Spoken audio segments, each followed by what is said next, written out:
करोड़ों हिंदू मजदूर सड़क पर पैदल और भूखे प्यासे मर रहे हैं। कहाँ गए हिंदुओं के ठेकेदार? भगवाधारी भी इनकी मदद करने क्यों नहीं आ रहे? अब हिंदू खतरे में नहीं है क्या? अब हिंदू ही नहीं बल्कि हिंदू का परिवार, हिंदू के बच्चे, हिंदू की नौकरी, हिंदू की जान भी खतरे में है। जिस देश के मजदूर हजारों किलोमीटर पैदल चलकर अपने घर जा रहे हों, वहाँ का प्रधानमंत्री आत्मनिर्भरता का भाषण दे, उससे क्या उम्मीद करोगे? आज समझ में आया हमारे पूर्वजों ने 70 साल तक बीजेपी को वोट क्यों नहीं दिया। क्योंकि वो जानते थे इनकी औकात देश चलाने की नहीं बल्कि हिंदू मुसलमान में दंगा कराने की है। मेरी बात याद रखना, हिंजड़ों से औलाद और बीजेपी से विकास की उम्मीद केवल आसाराम राम रहीम की गुफाओं में पैदा होने वाले अंधभक्त ही कर सकते हैं। तबाह होकर भी तबाही नहीं दिखती है, अंधभक्ति है जनाब, इसकी दवाई नहीं बिकती। धर्म को धंधे में मिला दिया जाए तो बड़ा फायदा है। किसान 50 रुपए लीटर गाय का दूध नहीं बेच पाता, रामदेव 90 रुपए लीटर गाय का मूत्र बेच लेता है। जिनको लगता है भाजपा समारोह की पार्टी है, सही है, क्योंकि सड़कों पर भूखे प्यासे रोते बिलखते मजदूर 90% दलित पिछड़े हैं। यही उनका मदद न मिल पाने का सबसे बड़ा कारण है। एक बात याद रखना, चाहे 16 मजदूर मरे, चाहे 16,000 मजदूर मरे, सरकार पर कोई प्रभाव नहीं पड़ेगा, क्योंकि सरकार पूंजीपतियों की है, गरीबों की नहीं।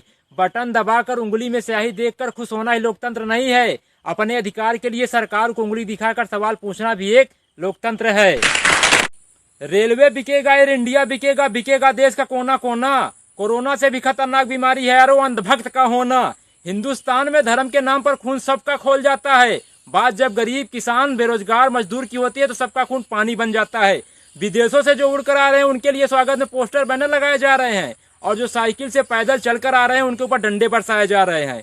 गरीबों की दुर्दशा बता रही हिंदुस्तान में गरीब होना सबसे बड़ा पाप है। एक बात याद रखना, दुनिया का विनाश किस कारण से होगा हमें पता नहीं, मगर हिंदुस्तान के विनाश के कारण घटिया नेता और बिकाऊ पत्रकार होंगे।